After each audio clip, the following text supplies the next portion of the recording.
गिलोय, जिसे गुड्डची के नाम से भी जाना जाता है, यह एक बेल रूपी पौधा है। अपने खूबसूरत पत्तियों के साथ साथ इसके कई अनगिनत अचूक इलाज हैं, जिसका इस्तेमाल करके हम अपने शरीर को स्वस्थ बना सकते हैं। क्योंकि इसके पत्तियों और तनों में ऐसे गुण पाए जाते हैं जो हमारे प्रतिरक्षा जो प्रणाली होती है उसको मजबूत करते हैं। जैसे सर्दी है, खांसी है, जुकाम है, तो इसे दूर करने में मदद करता है। वेलकम लच गार्डन में सभी फ्रेंड का स्वागत है एक नए वीडियो के साथ। फ्रेंड्स, आज हम बात कर रहे हैं ऐसे पौधे के बारे में जिसे आपको गार्डन में ज़रूर लगाना चाहिए, क्योंकि इसके कई ऐसे अनगिनत लाभ मैं आपको बताऊंगी।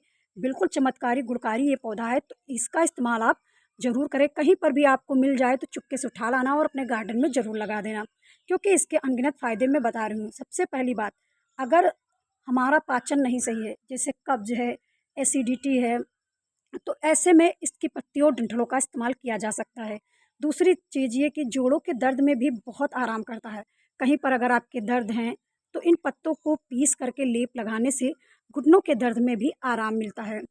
साथ ही लीवर के लिए भी बहुत अच्छा काम करता है, क्योंकि इसके अंदर डिटॉक्स पाया जाता है जो लीवर को सूजन में कम करने में मदद करता है।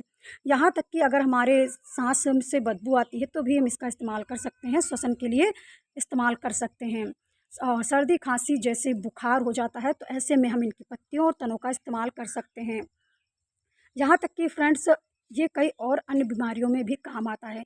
डायबिटीज़ रोगों के लिए ये पौधा बहुत फ़ायदेमंद माना जाता है फ्रेंड्स। और इसके ऐसे कई फ़ायदे हैं, त्वचा के लिए भी बहुत फ़ायदेमंद होता है। त्वचा में अगर चेहरे पर आप इसका लेप लगाते हैं तो डार्क सर्कल जो होता है उसे कम करने में मदद करता है। चेहरे जो हैं, चेहरे का ग्लो भी बढ़ाता है, साथ ही साथ चमकदार भी बनाता है। गिलोय का इस्तेमाल हम कई रूपों में कर सकते हैं फ्रेंड। इसके काढ़ा बना सकते हैं, पत्तियों को पीस कर इस्तेमाल कर सकते हैं, सुखा करके पाउडर का इस्तेमाल कर सकते हैं। फ्रेंड्स, इसका इस्तेमाल जब भी करें तो आप इनके डंठलों का, पुराना डंठल को आपको लेना है, उसका इस्तेमाल करना है, पत्तियों का इस्तेमाल करना है। ऐसे में इसका इस्तेमाल करने का जो तरीका होता है, खाली पेट भी आप इसे खा सकते हैं। दूसरी बात कि इसे आप काढ़ा बनाकर, चाय बनाकर, पत्तियों को पीस करके लेप लगाकर कई तरह से हम इसका यूज कर सकते हैं। फ्रेंड्स, कुछ सावधानियां भी होती हैं किसी भी प्लांट को इस्तेमाल करने से पहले। हमें आयुर्वेद चिकित्सक की सलाह ज़रूर लेनी चाहिए, ख़ास तौर पर जब जब आप गर्भवती हों या फिर बच्चों का स्तनपान करा रही हों, तो ऐसे में आपको ध्यान देना होता है कि इस समय आपको इनके पत्तों और डंठलों का उपयोग नहीं करना चाहिए। फ्रेंड्स, अगर हम इसके लगाने की बात करें तो आप इसे कटिंग से बहुत आसानी से ग्रो कर सकते हैं।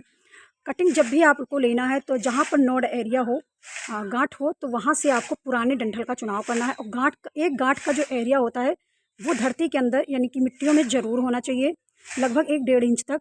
और इसी से जड़ का इसके फुटाव होता है, तो ऐसे में हम इसको कटिंग से लगा सकते हैं। और अक्सर आप देखते होंगे जंगलों में, खेतों खलिहानों में गिलोय का पौधा उग आता है, तो हम लोग इसको उखाड़ कर फेंक देते हैं। तो ऐसे में इसके फ़ायदे के बारे में हम लोगों को ज़रूर जानना चाहिए, जिससे कभी इत्तेफाक से हमें मौका पड़ जाए तो हम इसका इस्तेमाल कर लें। और आजकल गार्डनर लोग गिलोय लगाते हैं और सबको गिलोय पसंद है और इसका इस्तेमाल भी करते हैं। तो ऐसे में आप भी इसकी कटिंग लगा सकते हैं। और जहाँ पर भी आप कटिंग लगाएं तो कम से कम 2-3 घंटे ज़रूर धूप आती हो। ज़्यादा धूप नहीं रहेगा तब भी चल जाएगा। ये पौधा बहुत हार्डी प्लांट होता है, और एक बार अगर आप अपने गार्डन में लगा लेते हैं तो ये जाने का नाम नहीं लेता है। तो आप इसे कटिंग से बहुत आसानी से ग्रो कर सकते हैं। तो गिलोय का जो अचूक इलाज हमने बताया, तो ये पौधा ज़रूर अपने यहाँ से चुपके से उठा लाना जंगलों से और लगा देना। बहुत अच्छा है और बहुत अच्छा काम भी करता है। आप एक बार इसका इस्तेमाल ज़रूर करें। पीलिया जैसे रोगों के लिए भी फ़ायदेमंद होता है, तो ऐसे में आपको इस्तेमाल करना चाहिए। तो फ्रेंड्स, आपको हम मिलेंगे ऐसे ही नई जानकारियों के साथ। तब तक के लिए फ्रेंड्स, नमस्कार और धन्यवाद।